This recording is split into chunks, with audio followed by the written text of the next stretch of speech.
오늘은 본공사를 들어가기 위해서 각 공정별에 따르는 공정별 설명을 드리도록 할게요. 제가 설명을 드리는 각 공정별 공정을 참조하셔서 좋은 집을 짓는데 도움이 됐으면 합니다. 오늘 이 시간에는 가설공사에 대해서 설명을 드리도록 할게요. 가설공사를 하는 데 있어서는 가장 먼저 어떻게 이 공사를 해야 되겠다라는 전체적인 계획 단계예요. 첫째는 공사를 하기 위해서는 전기가 들어와 있어야 될 거고, 두 번째는 수도가 들어와 있어야 되고, 세 번째는 공사 도중에 우천시에 도로나 이런 데로 흙탕물이 내려가지 않을 수 있게끔 배수로를 어떻게 만들어야 될 것인가, 이런 거에 대한 구체적인 계획을 잡는 거를 가설공사라고 합니다.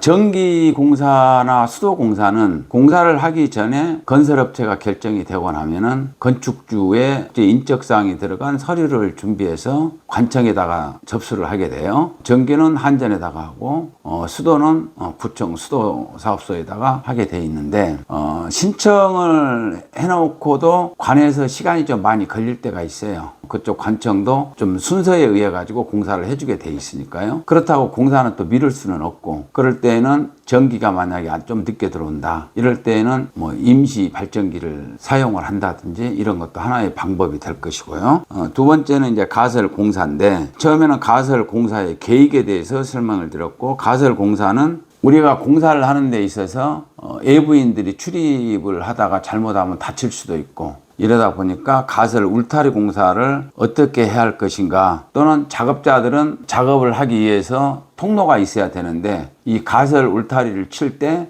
어느 쪽에다가 통로를 두고 작업자들이 출입을 가능하게끔 할 것인가, 이런 것이 이제 가설 공사가 될 것이고, 그 다음에 이제 사무실로 사용할 가설물이 있겠죠.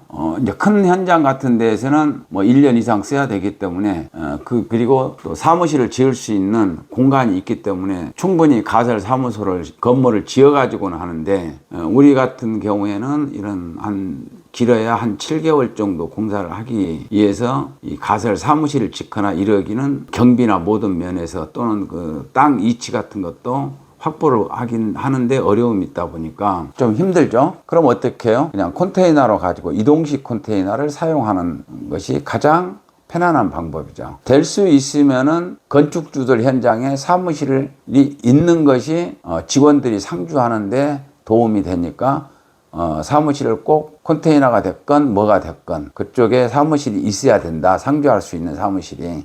그 다음에 이제 본공사가 들어가기 전에 지질조사를 먼저 하게 되어 있습니다. 지질조사는 최소한 내 필지 땅, 내 땅에서 세 곳 이상을 뚫게끔 되어 있어요. 세 곳 이상을 천공을 해서 우리 땅의 이 지하가 어떻게 되어 있는가, 그리고 설계에서 요구했던 진해력이 나오나 안 나오나, 이것을 조사하는 공사가 지질조사예요. 그것은 장비가 들어와 가지고 하게 되어 있습니다. 그리고 이 경비는 건축주가 공사비하고 별개로 부담을 하게끔 보편적으로 그렇게 하고 있어요. 그 다음에 이제 경계 측량을 해야 되겠죠. 경계 측량을 할 때는 이건 필수적입니다. 경계 측량은 물론 LH에서 표시를 해놨어요. LH에서 내 땅에 대한 경계를 표시를 했는데, 그것만 믿고 하는 것보다 확실하게 측량 회사에다 요청을 해서 경계 측량을 반드시 하고, 그 경계 측량의 기점은 공사가 끝날 때까지 내가 알아볼 수 있는, 공사업체가 알아볼 수 있는 위치에다가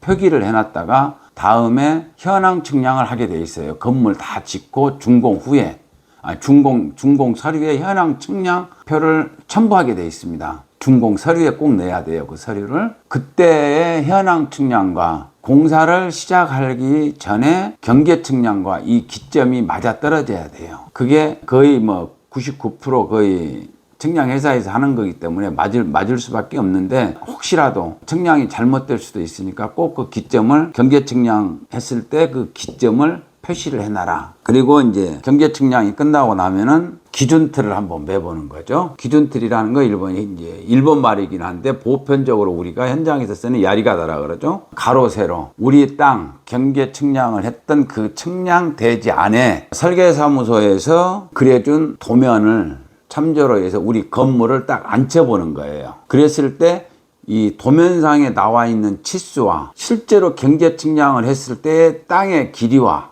이게 맞나 안 맞나 확인을 하는 작업이에요. 굉장히 중요한 일이에요. 기준틀을 매보는 거는.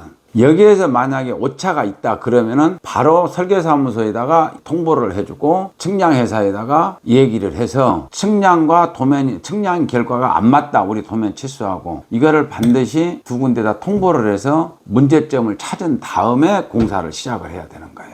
이거는 공사를 하는 도중에 문제점이 나오면은 정말 큰 문제가 발생이 되죠. 그러니까 꼭 공사 전에 기준틀을 매봐서 가로 세로에 우리 건물이 앉는 자리에 문제가 없이 우리 경계 측량했던 그 안에, 우리 대지 안에 건물이 도면은 치수대로 앉힐 수 있다 없다, 이것을 확인하기 위한 작업이 기준틀 작업이라고 합니다. 그 다음에 이제 비계 공사를 어떻게 맬 것이냐, 외부 비계 공사를 어떻게 맬 것이냐. 비계 공사라는 거는 무엇을 얘기하냐면은 철근 콘크리트 공사를 하면서 1층, 2층 정도 올라가면은 일꾼들이 안전하게 일을 할 수 있게끔 외부에 비계를 매는 거예요. 외부에다가 그 발판이죠. 비계라는 것은 외부 작업을 하기 위해서 임시로 발판을 만들어 주는 거예요. 작업자들이 안전하게 작업을 할 수 있게끔. 그런데 도면상에 보면은 건물이 올라가다가 약간 튀어나온 부분도 있고 들어가는 부분도 있겠죠. 이런 부분에 대해서는 비계를 밑에서 기준을 어떻게 잡아 가지고 올라가야만이 위에 올라가서 문제가 안 생긴다. 이런 것도 전부 다 건설 업체가 충분하게 작업을 하기 전에 검토를 해보고 작업자들이 들어왔을 때 어떻게 매라오고 작업 지시를 해주는 게 우리가 보통 얘기하는 가설 공사 공정에 포함되는 내용들입니다.